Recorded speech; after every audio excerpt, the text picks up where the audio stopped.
Well, welcome back to my channel. Today I'm excited. I have another trail camera review, and it is another Victure trail camera. I have reviewed many Victure trail cameras.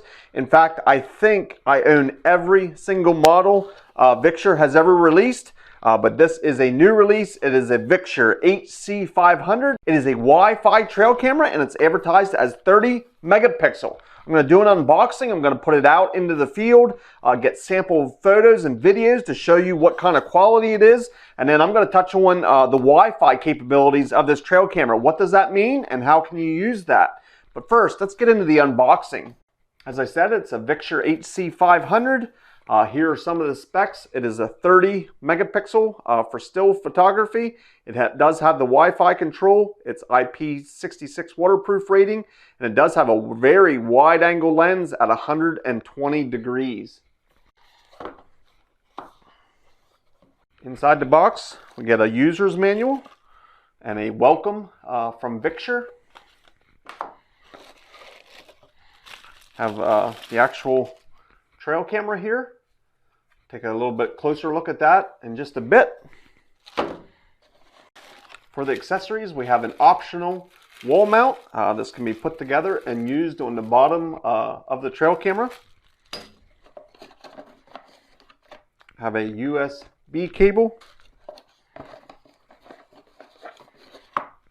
and a tree strap to mount it to the tree if you choose to use a strap instead of the wall mount.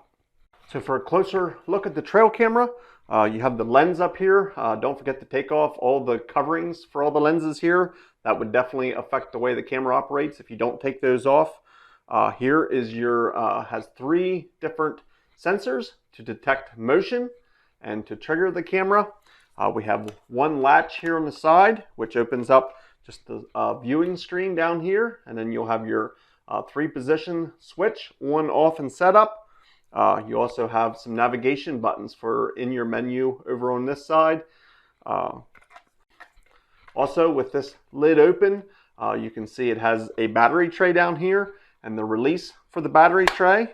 You can click on that, pull out your battery tray. On the back of the camera, it is security cable enabled. Right there, you can run your security cable through. Here is the spot for your tree strap, and it does have a 1/4-20 mount on the bottom for mounting it on a tripod, the optional wall mount, maybe a T-post mount, whatever you would choose to mount it there. And it does have an external power port. This is a 6-volt trail camera, and you can run external power through that port right there if you choose not to use batteries. So I have put in 8 Energizer lithium-ion batteries. They're my preferred batteries. It also takes a full-size SD card. So I put in a 32 gig card. That's my preferred size card. I wanted to briefly touch on what the Wi-Fi enabled camera means. A lot of people mistaken this for a cellular trail camera or a camera that you'll be able to mount close to your house or close to a Wi-Fi source and then connect through the network and view this camera. That is not the case. That is not how this works. This camera actually has the Wi-Fi that it gives out, and that allows you to connect this camera to your smartphone. You're able to download a free app from Victure, and then through that app, once you have it paired with this camera, whenever you get close to this trail camera, you have to be probably within 50 to 100 feet of this trail camera. You can connect through this camera's Wi-Fi. You connect with your smartphone. You're able then to view the photos or videos that are on this camera without actually walking directly up to the camera or touching the camera. And you're also able to make changes to the settings via the app, and it makes it pretty handy for that. I plan to do some testing on exactly how far away from this camera you can be and still connect with that Wi-Fi. There's always lots of questions on how far that Wi-Fi reaches. But I'm going to check out that feature. We're going to put this camera out in the field now, and then I'm going to show you sample photos and videos to see exactly how clear the photos and videos are. I'm going to show those to you right now.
So I wanted to do a quick unofficial test of how far the Wi-Fi reaches with the camera.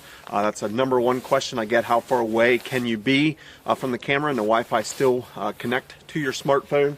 As you can see down there, almost 100 feet away from me, I have the trail camera mounted down in the valley there. I'm going to try and connect to it, and I'm about 100 feet away.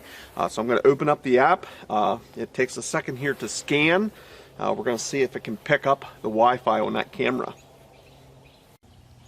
It has connected, and I am getting a live feed of me standing up here on the hill right now on my camera. I want to go in through the pictures that are already on the camera and see if I can pull those up and view those from this distance through Wi-Fi transmission. I absolutely can. I was able to pull up all the pictures here. There's actually several hundred pictures on that camera. At that point, I'm able to download them here right onto my smartphone.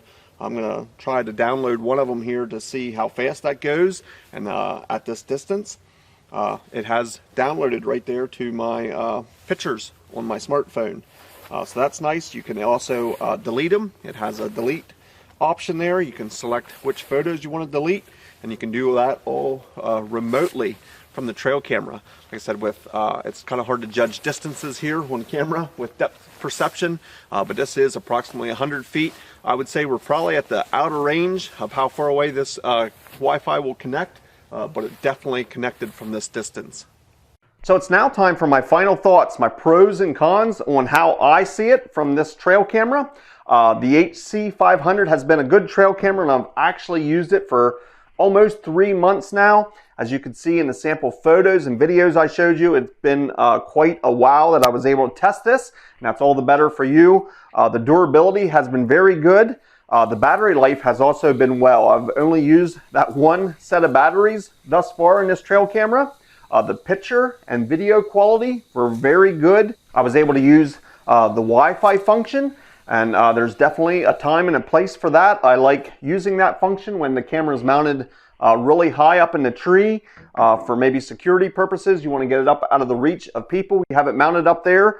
Your only option to check the pictures or videos on that camera would then be climb up and physically check that with this Wi-Fi function. You can just come close to the camera. You can stay on the ground and check your camera that way through the Wi-Fi function. Another time where I think the Wi-Fi function's very nice is if you don't want to physically touch your camera for scent control. A lot of times if you have your scent on the camera, at least for the first few days or weeks, the wild animals can detect that scent.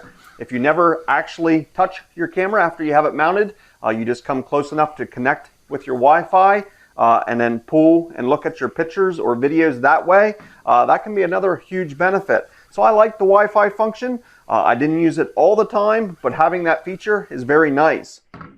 If there was any cons I would say about the camera, it definitely has a spotlight type effect in the night IR. It lights it up very nice at night, and you can see out there a long ways. As you can see in the photos and videos, a lot of the animals were out there 20 yards away from the camera, and you could easily see them. But in the middle of the frame was definitely the brightest. Once you got out towards the edges of the picture or the video, the lights definitely got darker there, and it was harder to see the edges. Different cameras have that, and like I said, I call it the spotlight effect, where it looks like the IR is just one bright spotlight beam, but the edges aren't completely lit up. I would mark that as a little bit of a con, but all in all, the camera still worked very well. As I said, the functionality of the camera, it was easy for me to navigate through the menu. I like the tripod mount and the external battery tray. It makes it very handy pulling that tray out and loading batteries that way, and it makes for a very small compartment here to open up on the bottom when you have a tray and you don't have to open up the whole screen. Another huge benefit that I really like when you have this battery tray style camera is when you open it up, you can see the lens stays stationary on the camera. That makes setup a breeze. You have this display screen that's showing exactly what the camera's seeing. You can mount this and see exactly if you have the right angle or not. A lot of trail cameras, this lens opens up when you open up the lid, and that makes setting it up more difficult. So this style camera with the battery tray and the stationary lens, huge plus in my book. So that is my review of the Victure HC500, a very durable and another good camera from Victure. I really like the family of cameras that Victure has put out. If you have any questions or comments, I'd love to hear from you. If you have a question and you put it down in the comment section, I'll do my best to get back to you. I'm going to have a link down in the description where you can go if you're interested in finding out more information, or maybe you'd like to purchase one of these cameras. There'll be a link down in the description. You can follow and find this for sale there. As always, I appreciate you watching, and we'll see you in the next video.